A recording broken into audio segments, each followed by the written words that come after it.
Well, this has been another very important week for tax reform. Really, it's an important week for families out across America. The Ways and Means Committee has been debating and shaping the Tax Cuts and Jobs Act. And later today, when the committee takes its vote, we will be one step closer to cutting taxes for Americans at every income level. You know how much I love this stuff. I love helping craft and shape policy, especially tax policy. It's been nearly a lifelong passion of mine. But it's not just because I think it's fascinating. I love doing this stuff because this policy actually really helps improve people's lives. People are sick of the status quo. People are sick of being left behind by a tax code while special interests are given a leg up by carve-outs and loopholes. I love this stuff because we've been crafting good legislation that means bigger paychecks for American families. It means fairer taxes. It means more jobs. That's what this is all about. $1,182. $1,182 is how much the typical American household will see in their paychecks thanks to the Tax Cut and Jobs Act. That's an average household of four earning $59,000. We're doubling the standard deduction. We're increasing the child tax credit. We're lowering tax rates across the board. That's not all. Middle-income families estimates show they'll see a pay raise too. This legislation would result in 3.1% higher wages for people. That means more take-home pay every month in addition to a tax cut. Higher pay, lower taxes. Yes, there are details that are being ironed out in the committee process. That is exactly how the legislative process is supposed to work. I want to commend Chairman Brady, and I want to commend the members of the Ways and Means Committee for their excellent work. We're doing this the right way. We're doing this the regular order way. It takes time, but trust me, we're going to get this over the finish line. We're going to get this over the finish line because we need to get this done for American families. We need to get this done for people who will be helped by simpler, fairer taxes. And today, we're taking one big step closer to fulfilling that goal. Questions? You out of breath? No, I'm ready. Republicans yesterday dismissed many of the results in Virginia and New Jersey as a blue state, but there are vulnerable Republicans in those states. Why is it a good idea to eliminate the state and local tax deduction in a bill that could make that a tougher vote for those vulnerable members and potentially put the majority in play? I think when you take a look at tax reform, you have to take a look at the bill in totality. You have to look at the fact that we're doubling the standard. By doubling the standard, I lost my postcard. Jeez, I feel naked without my postcard in my pocket. By doubling the standard deduction, I was just going to see if I had an assist over there. No postcard. All right.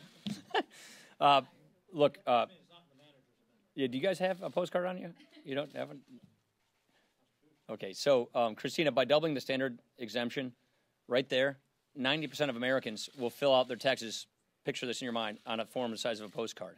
Number two, when you actually say for your first $24,000 instead of $12,000, that's tax-free. If you have children, you're going to have a $1,600 per child tax credit. When you're lowering people's tax rates, when you take the thing all in its totality, what the analysis shows us, whether it's the analysis from JCT, from the Tax Foundation, or even TPC, that the average households at every income level see a tax cut. So I think when you take a look at the fact that this produces faster take-home pay, faster wages growth, faster economic growth, and bigger paychecks, I think it's going to be a good thing for everybody, no matter what state you come from. These lawmakers are saying many of them can't vote for the bill because of this provision. As you see, we also allow a $10,000 property tax deduction. So in conjunction with the discussions we've been having with our members in these particular states, hundreds of billions of dollars have been added back to the bill to accommodate those very legitimate concerns so that people are benefiting. Chad, don't yell. You have been making the case to your members that the House control by Republicans could be in jeopardy if you don't pass tax reform. That said, if you look historically what has happened in the first midterms of presidents, when they have passed big initiatives, crime bill in 1994, certainly Obamacare in 2010, that party has lost.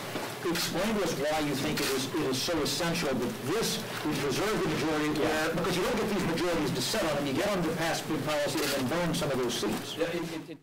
First of all, I think it's a very interesting analog, but I would say the crime bill in 93, Obamacare, those were unpopular bills.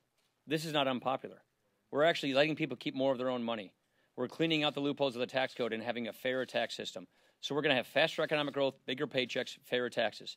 That's not an unpopular thing to do. And oh, by the way, this is something we ran on. We didn't do like some of the Democrat majorities of the past and pass some big, huge thing on an unsuspecting country.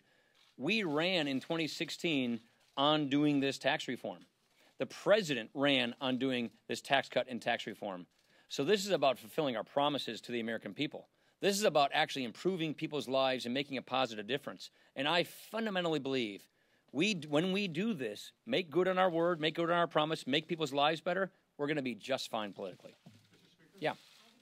I'm sorry, I don't do the Somebody Thank you, Speaker. Abigail Robertson from the Christian Broadcasting Network. A lot of our viewers are concerned about the child adoption tax credit being not included in the House bill. Is that something you would like to see in the final bill, and have there been any efforts to preserve it? I will direct you to the Ways and Means Committee and direct you to the markup today, and you should bring that question there because that's among the things that the Ways and Means Committee is considering. Casey.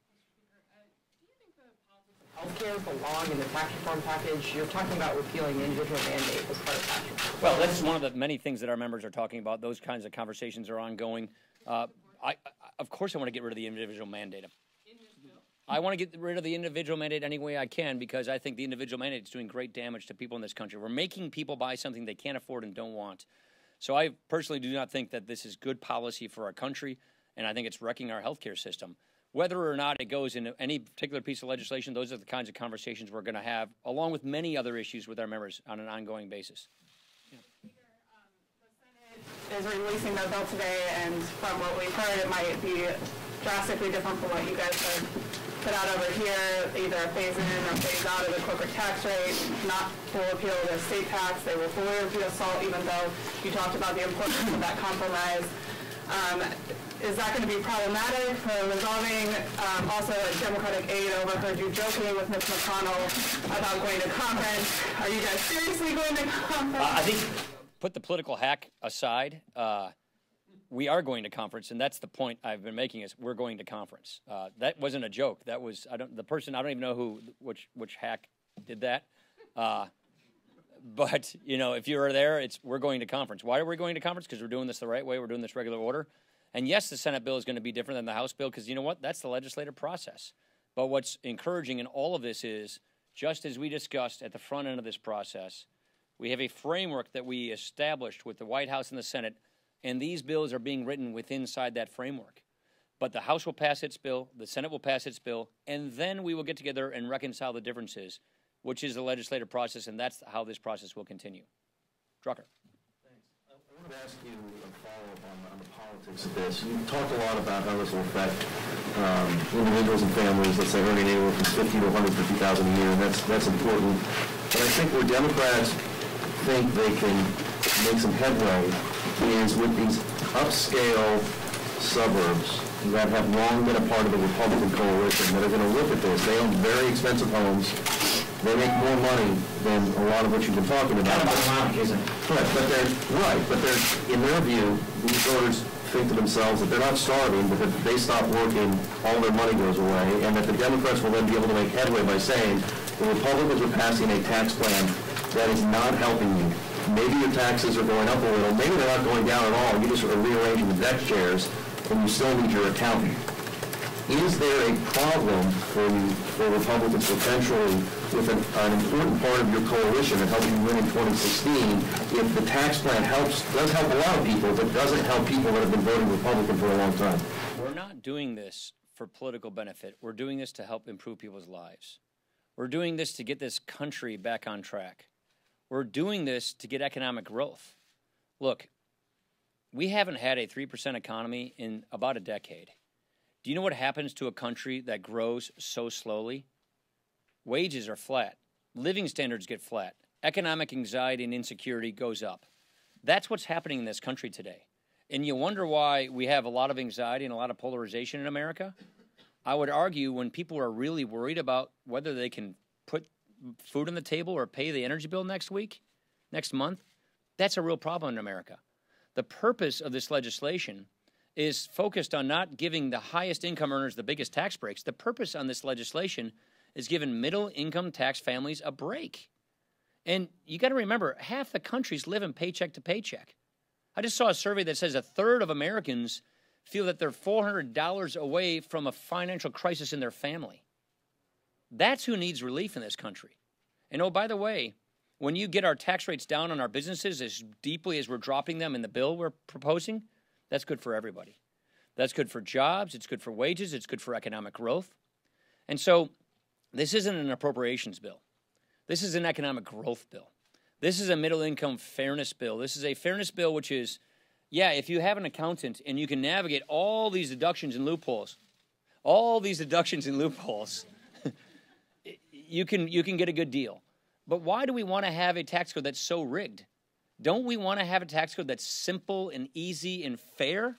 That's what we're trying to accomplish. And I would say, just look at all the analysis, whether it's TPC, JCT, or Tax Foundation, they all tell you that the average families in all income groups see a tax cut. Bonus. A lot of those analyses that you cited, though, say that in the out years, more of these families will see a tax increase. That seems primarily due to the sunsets, right? Primarily due to the sunsets. Can you talk about why you've chosen to do those sunsets? Why, when so many of the things on the corporate and business side are permanent, why not make some of those things sunset to keep the middle class stuff permanent? Well, that's a good question. You see both. You see the expansion provisions sunset, so you see business provisions sunset, and you see some individual provisions sunset. But in our bill, the primary provisions, the big provisions like the rates and the child tax credit, those things are made permanent. Why? Because certainty is really important for economic growth. And that's why we believe if you sunset the wrong provisions, you will actually do damage to economic growth and forward planning. But what we also learned from the economic standpoint of the things that are sunset are done in a way that they won't damage economic growth. They will actually encourage economic growth. And also, it's just to be conform with the rules. We have Senate budget rules that we have to be mindful of. And we want to make sure that when we pass a bill out of the House, that bill adheres to the Senate rules so that we can use the reconciliation tool that we need to use to pass tax reform. So those sunsets are things that are done to make sure that this bill conforms to the rules we don't personally like in the House, but we need to follow if we want to make sure that it's privileged. As a quick follow-up, I mean, there is this expectation that Congress will act later to extend those credits as well. Doesn't that imply then that the deficit impact of this bill will be greater than what's being discussed? As you know, we are concerned that the dynamic scoring would not be allowed in the Senate, again, because of the rules. But we are convinced, based upon lots of research, lots of economic modeling, that you will see faster economic growth result from this bill. You will see higher wages, more jobs, bigger paychecks, bigger GDP. And if you see a bigger economy, that means you get more revenues. So we're confident there's two things you need to do to get our fiscal house in order. Grow the economy, get people working and paying taxes, and deal with spending, especially entitlement spending. We got more work to do on that front. The House has passed bills over and over on that. We got more work to do on that front, but that doesn't mean you stop working to growing the economy. And this is our signature issue, the most important thing we can possibly do to get a bigger economic pie for all Americans by growing this economy, which is really important for our fiscal future.